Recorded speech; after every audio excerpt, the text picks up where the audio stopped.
कि जब आप प्रखंड में रहिएगा इतने लोग तो आपको मिल ही जाएंगे। जब बूथ पर रहिएगा तो क्या ध्यान देना है कि उस बूथ पर, देखिए मैं बार बार बोलता हूं कि ना तो प्रशांत जी ने दरखास्त लगाई थी, ना मैंने लगाई थी, ना आप लोगों ने लगाया था कि हे भगवान आपसे अनुरोध है कि मुझे इस जाति में पैदा कर दिए। कोई दिए तो दरखास्त क्या? लेकिन जब यहां आ गए तो ये वास्तविकता है, और चुनाव में वास्तविकता है रहती है। हमारा किसी भी गांव में किसी से हमारा कोई भी किसी प्रकार का लगाव नहीं है, हमारे खिलाफ कोई नहीं है। हम सबको जोड़ने जाएंगे। मेरे खिलाफ किसी प्रकार के एंटी इनकम्बेंसी ना कोई हमारा बैगेज नहीं है, ये हमारा एडवांटेज है। और प्रशांत जी क्या बोले आप, साधारण है क्या? बिहार में कहेगा कि अरे उस जात का है, वो तो वोटर नहीं देगा, काहे को बना रहे? सही बात है। आज आपको कोई कहता है वोट नहीं देगा, कल वो आपको वोट पक्का देगा। तो हम लोग को इस पर नहीं करना है, लेकिन जितने लोग वहां रहते हैं उनकी सहभागिता बूथ पर भी और इसके लिए ये भी। और आज जमाना है मोबाइल का, जितने तरह का आप ग्रुप बनाते हैं सब बनाते हैं, और जहां भी आपको लगे कि कोई ऐसा महत्वपूर्ण वर्कर है, इतना स्वाभिमानी वर्कर है कि उसके पास कुछ वोट हैं और उसकी इच्छा है कि प्रशांत जी से बात करें, गिरी जी से बात करें, सीताराम बाबू से बात करें, आसिफी सिंह से बात करें, इच्छा किएगा मत, क्योंकि हमारा वो बहुत बड़ा सेट है। एक फोन पर वो 500 वोट आपको पड़ जाएगा, इस साधारण नहीं। आप लाखों खर्च करके मंच बना के भाषण दीजिएगा, गारंटी नहीं है कि एक वोट मिल जाए। लेकिन अगर वहां किसी आदमी की इच्छा है, कैसे कह रहे थे प्रशांत जी कि भाई घर घर दस्तक में अगर चाय पिला दीजिएगा तो बात करना चाहता है, नोट कर लीजिए। बात कर लेने से होता क्या है? मान सम्मान। और सबसे, प्रशांत जी सब बात को बोल दी, इनको जाना भी है और हम लोग आगे बात भी करते रहेंगे आगे भी। ध्यान में क्या रखना है, दल में जितने हमारे कार्यकर्ता हैं, जितने नेता हैं, सब किस चीज के भूखे हैं? सब पद के नहीं भूखे हैं, सम्मान सम्मान के भूखे हैं।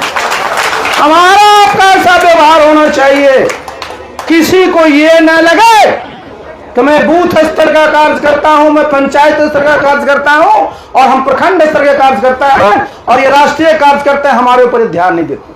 तो मान सम्मान हमको बढ़ाना है। और एक बात और साथी, हमारे बगल में गिरी जी बैठे हैं, सबसे बड़ी जिम्मेवारी आज के समय में गिरी जी की है। ये कहेंगे कहां से आगे? आज जरा देख लीजिए प्रशांत जी पर कितना एफआईआर होगा, पता है ना आपको? पता है कि नहीं? ये सरकार, हम मजाक में कहते हैं कि लालू जी को लोग बोलता था जंगल राज, और नीतीश बाबू का एफआईआर। कितना एफआईआर होता, आप गांव नहीं जा सकते हैं साहब।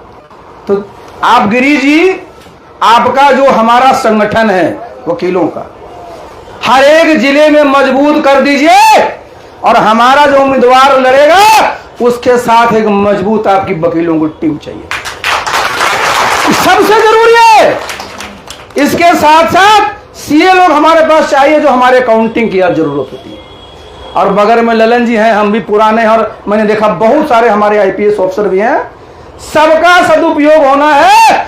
जिसको जिसको बिहार में जानते हैं, थाना से हिचकना नहीं है, थाना से मजबूती से बात करना। हम लोग किसी के खिलाफ गलत एफआईआर नहीं कराने वाले, लेकिन हमारे खिलाफ अगर गलत एफआईआर करेगा तो हम भी आईपीसी उतना ही पढ़े हैं जितना उनके चचा पढ़े हैं, समझे ना? इसलिए ये जरूर इसलिए है कि हमारे लोगों को इस बात का नहीं होना चाहिए कि क्या होगा आगे आने वाले समय में। वो सब तरह की तिकड़म लगाएंगे, और हमारे पास सब तरह के टैलेंट है। और ये नीचे स्तर पर हम लोग अगर मजबूत कर लेंगे, हम लोग अपने बात कार्यकर्ता हमारे वैसे भी निर्भीक हैं, लेकिन अगर उनको कुछ लगेगा, कुछ होगा, तो है साहब ताकत आएगी। और शिक्षा वाला और स्वास्थ्य वाले के साथ पूरा उसके साथ रहिएगा। इनका नेटवर्क एक एक गांव, एक एक घर में। डॉक्टर साहब सिर्फ नब्ज नहीं पकड़ते हैं, कैसा माहौल चल रहा है। जन स्वराज के बारे में जानते हो? हाँ सर, सुने पर मीटिंग हुई थी, समझ जाएगी डॉक्टर साहब जन स्वराज के प्रशंसक हैं, कुछ कहना नहीं पड़ेगा। तो जितने हमारे चिकित्सा सेवा में हम लोग को लेंगे, विधि सेवा में लेंगे, इसका फायदा लेना, जिससे हमारा क्या है कि संगठन पूरी तरह से, देखिए अभी तो हम लोग शुरुआत की है ना, कितने वर्षों में लोग संगठन बना पाते हैं, तो ये मत समझिए कि हम लोग तुरंत बना देंगे। हमारा भी सामने चुनाव है, उसके अनुरूप हम लोग काम करेंगे। लेकिन जितने हमारे इस प्रकार के कोर्सेज हैं उनको जोड़ करके हम लोग को कैसे 243 सीट पर हम लोग इस लक्ष्य नहीं लड़ने जा रहे हैं कि हम किसी को हराने जा रहे हैं, हम जीतने जा रहे हैं। हमारा ये आप जान ही रहे हैं क्या क्या हाल है। जो आप इस बात को समझिए, आप किसी से कम नहीं है, सबसे आगे हैं। मनोबल ऊंचा रखिए, आत्मबल ऊंचा रखिए, आत्मविश्वास बनाए रखिए। हम लोग के आत्मविश्वास में कभी कोई कमी नहीं होगी। अब विपक्ष के लोग जितना भी बोलता है उसको ठोक के जवाब दीजिए, लेकिन हम लोग को मर्यादा में जवाब देना। वो गाली भी दे तो हम लोग को ऐसी चुनी भाषा से जवाब देंगे ना कि शर्मिंदा हो जाएंगे। तो हम लोग किसी के सामने न तो झुकना है, न प्रशांत जी ने कोई गलत किया है, न मैंने किया है। तो डंके की चोट से बढ़ना है। और ये अभियान जो प्रशांत जी का चल रहा है, हम लोग संगठन को मजबूत करके बूथ पर वोट दिलवा कर करके 2025 का काउंटिंग होगा। उस दिन इतना सीट लाएंगे कि अपनी सरकार बनेगी। और जो हम सब लोगों की जन स्वराज की सोच है, आज देखिए नारा हम बहुत तरह का लगवाते थे, लेकिन मुझे बड़ा अच्छा लगा कि नारा जन स्वराज में अभी बिहार पर है। एक हमसे बोला यूपी का, सर नारा लगाते हैं जय बिहार, हम तोरे आएंगे तो जय उत्तर प्रदेश लगाएंगे, चिंता करते हैं। हम देखो तुम नारा में देखो जय बिहार, जय जय बिहार, कितना उसमें आता है।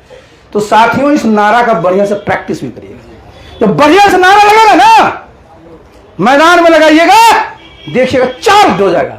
कार्यकर्ता को और कुछ नहीं चाहिए, पूरा चार्ज चाहिए। तंत्र में नारा लगा लिया जाए। चलिए तो जय बिहार, जय बिहार, जय जय बिहार, जय जय बिहार। बहुत बहुत धन्यवाद।